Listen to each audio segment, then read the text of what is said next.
because at the end of the day, America is going to want a president who is a decent human being, who doesn't shit on other people, who has some interest in the American people, some interest in something beyond himself. I think at the end of the day, people are going to reject this bigoted, divisive figure. I'm just giving you the answer to the question you're asking all night long. Why do they vote for Donald Trump? It's not always because they like him. No, it's because stuff like that is kookier. Bill Maher didn't hold back as he unleashed a scathing critique of Adam Schiff, ruthlessly mocking the California senator for his relentless and seemingly futile campaign against Donald Trump. The takedown was so intense, it wouldn't be surprising if Schiff never returns to Maher's show. If you're into bold commentary like this, be sure to like and subscribe so you don't miss another moment. I think it's true justice. The only thing he cares about is himself and money, and going after the money is a way to bring about some real... Adam Schiff opened the evening with his trademark salvo of attacks on Donald Trump, branding him a self-absorbed narcissist who, in Schiff's words, cared for little beyond his own interests. He didn't hold back, insisting Trump was undeniably guilty of the charges against him and theatrically declaring him unfit to lead the nation. Casting Trump as a dire threat to democracy, Schiff warned that his return to power would be catastrophic. It was classic Schiff, strong on rhetoric, short on evidence, and brimming with political drama. But the most striking moment was still to come. Schiff made a statement that may well come back to haunt him. I don't share your pessimism about this or your pessimism about the general election. The reason why Joe Biden is going to beat Donald Trump is because at the end of the day, America is going to want a president who is a decent human being, who doesn't shit on other people, who has some interest in the American people, some interest in something beyond himself. I think at the end of the day, people are going to reject this bigoted, divisive... Schiff pressed on with his anti-Trump tirade, throwing out every insult he could muster in a desperate bid to undermine the former president. But the moment that's likely haunting him now is his bold prediction that Joe Biden would sail to an easy victory. Fast forward to today, and that statement has aged terribly because Donald Trump is now president. Schiff's smug confidence has backfired spectacularly, leaving him looking foolish and scrambling for damage control. It's a textbook case of political karma unfolding in real time, and watching it happen has been downright satisfying. Meanwhile, Schiff's rant was clearly wearing thin. Bill Maher struggled to maintain his composure, but Stephen A. Smith, he couldn't help but let it rip. He's getting tired of seeing so much stuff targeted in his direction, but somehow, some way he still survives. I mean, we're talking about a situation where he's still going to be the GOP nominee. He's still going to be running for president. You're President Biden. That's the individual that you're going to have to beat. 4 indictments, 91 counts. They ain't even bringing up the bankruptcies, ain't even bringing up this particular issue with this civil case, and somehow, some way, he puts cats to shame because he clearly has more than 9 lives. I mean, come on. Even before Bill Maher hits the stage, Stephen A. Smith storms in gloves off and no punches pulled. He tears into Adam Schiff and his political allies, blasting their relentless, years-long crusade to take down Donald Trump. They've thrown everything at him: media smear campaigns, endless investigations, rehashed controversies from decades ago, and outrageous comparisons to history's darkest villains. He's been branded a dictator, called a threat to democracy, and blamed for nearly every national woe through it all. Trump hasn't just survived, he's thrived. Against all odds and every prediction, he's still here, louder, bolder, and more unshakable than ever. Trump remains the unsolvable riddle that haunts Democrats and their media allies. Every time they claim to have ended him, he comes back swinging even harder. Love him or hate him, one thing's undeniable: he's become the political enigma they simply can't crack, and it's driving them mad. The anti-Trump theatrics have worn thin. That's when Maher finally steps in and unleashes pure chaos. Atlantic put out an article last year, and it was called "Separating Sports by Doesn't Make Sense."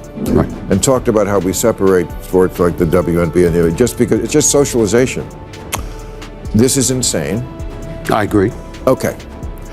That's why people vote for Trump. Mm-hmm. Because there's stuff like that on the left that people just go, I know Trump's horrible, but separating by sports by makes perfect sense. Mm-hmm. And if you think it doesn't... Maher didn't waste a second getting to the point. He laid it out for Adam Schiff in no uncertain terms. This is why people keep voting for Donald Trump, no filters, no fluff. He slammed the Democrats for pushing hollow policies, clinging to out-of-touch ideologies, and drifting further and further from the real concerns of everyday Americans. In doing so, he argued, they're fueling the very fire that keeps Trump's momentum alive. One glaring example, the Democrats' crusade to erase biological lines in sports, insisting men and women compete on the same field. For many Americans, it wasn't just nonsense, it felt like a slap in the face to basic logic. But instead of pausing to listen to the backlash, Democrats doubled down, dismissing criticism as hate and continuing full speed ahead. Maher made it crystal clear. This kind of ideological overreach doesn't inspire, it alienates. It doesn't rally support, it drives voters away. And in doing so, it hands Trump a political gift. Because when people are forced to choose between ideological chaos and someone who, at the very least, seems grounded in reality, they'll pick reality every time. I take the opposite view. I don't think he should have given the pardons at all. Really? No, I don't think he should have, and I was vocal about that at the time. Can you refuse a pardon? That's less clear because in the case of the January 6th committee, he pardoned essentially the whole. Wait, did Senator Adam Schiff just throw President Biden under the bus? Because it sure sounded like it. Schiff, a key figure on the infamous January 6th committee, was conveniently granted a pardon along with others from the panel that spent months assigning blame and declaring guilt over the Capitol riot. But here's the twist. If everything the committee did was above board, if their findings were rock solid and fully justified, then why did Biden feel the need to issue preemptive pardons in the first place? Now, Schiff is out here downplaying the pardon like it wasn't necessary, subtly implying that Biden acted too soon without saying it outright. Still, the message lands loud and clear.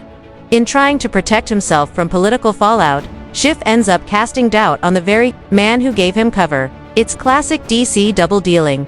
Take the protection when it benefits you, then pretend it never happened when the pressure mounts. Schiff may think he's threading the needle, but the cracks are showing, and you can bet the Biden camp isn't loving the optics. Bill Maher doesn't let it slide.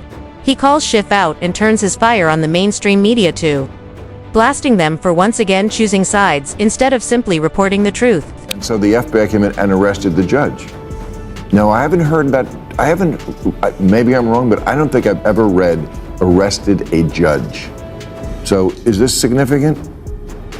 Well, I think I'm not going to comment on something I don't know more about than what you've just told me. You read about it too. Yeah, I mean, I read about it, but I don't know. So you don't trust anything either, and you work for the New York Times. Even Bret Stephens, a columnist at the New York Times, can't bring himself to fully trust his own paper's reporting. Let that sink in. When someone inside the newsroom starts questioning the headlines written by his own colleagues, you know the rot runs deep. And that, right there, is why Trump and millions of Americans have turned their backs on legacy media and gone searching elsewhere for the truth.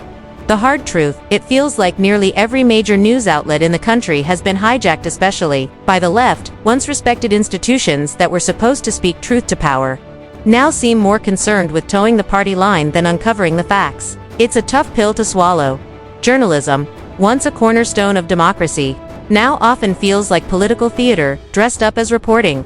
And every time another trusted name falters, another illusion shatters. For many, it confirms what they've suspected all along. If you really want the truth, you won't find it echoing inside the establishment. You have to look beyond it. Catholic schools are popular now, even with people who aren't Catholic, because it's the last place you can send your kid to get an old school education. And they just tell the kids, forget about the Jesus stuff. Just,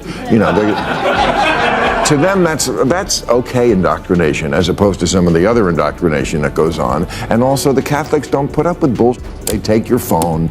You have to learn your P's and Q's and your grammar and all this kind of stuff. And that's what I just don't understand, that parents don't have the whip hand anymore. Not that you should actually use it. We all remember when the unraveling truly began, when the Democrats went Elon on woke ideology and tossed morality and basic common sense out the window. That was the turning point, when the cultural fabric started to fray. Suddenly, children were elevated to near adult status, while parents, especially fathers, were reduced to outdated punchlines. Just flip on any family sitcom from the past decade: the clueless dad, the semi-capable mom, and the all-knowing sarcastic kid who somehow schools them both. What began as light humor gradually morphed into a not-so-subtle message. Entertainment turned into indoctrination, and the fallout was real. An entire generation raised to believe that rules are optional. Respect is old-fashioned, and consequences are negotiable. Discipline became a dirty word. The family moral anchor of society was sidelined in favor of virtue signaling and performative progressivism. Now we're living in the aftermath, and it's cost the Democrats dearly. The loss in the 2024 election didn't come out of nowhere. Just listen to what one of their own admitted in the run-up. This was a reckoning they never saw coming. Respect the fact that you don't share my pessimism. I truly do. I understand where you're coming from. But I think that's part of the problem. I think the Democratic Party should share my pessimism. I think they should be on high alert. I think they need to treat him with the seriousness that it deserves, because you having a lot of faith in the American people. The man did get over 74 million votes. You've got people that are looking at Joe Biden. I'm not going to call him a cognitive mess or anything like that. That's very disrespectful. I would never speak about our president that way. But when you're 82 years of age, it's not offensive to say you're no longer a spring chicken. Beyond their off-the-wall ideologies, Adam Schiff and his allies spent years trying to convince the American people that Joe Biden was mentally sharp enough to lead the country. Despite bipartisan concerns and increasingly obvious signs of decline, they stuck to the script. They deflected, denied, and dismissed the truth. Don't worry, they told us, but we should have. By the time reality broke through the spin, the damage was done. It became painfully clear. Biden wasn't the leader the moment demanded, and the party knew it. Cue the scramble. Their solution, Kamala Harris. In a last-ditch effort to restore credibility, they propped her up only to watch the entire strategy implode. Her approval ratings tanked, her public appearances became punchlines, and whatever leadership they hoped she'd bring only deepened the disaster. The so-called party of strategy suddenly had no plan. What's left is a political mess of their own making, from pushing fringe ideologies and abandoning common sense to backing a president unfit for office and doubling down with a deeply unpopular vice president. In the process, they've alienated the very voters they once counted on. The frustration voiced by Bill Maher and Stephen A. Smith speaks to something bigger. Americans are fed up with the gaslighting, the staged performances, the endless blame games. Trump's staying power isn't just about him. It's a reflection of a country tired of being lied to. The left tried to control the narrative, but facts have a way of cutting through the noise, and now, even their own voices are starting to question everything they once stood behind. That wraps up today's video.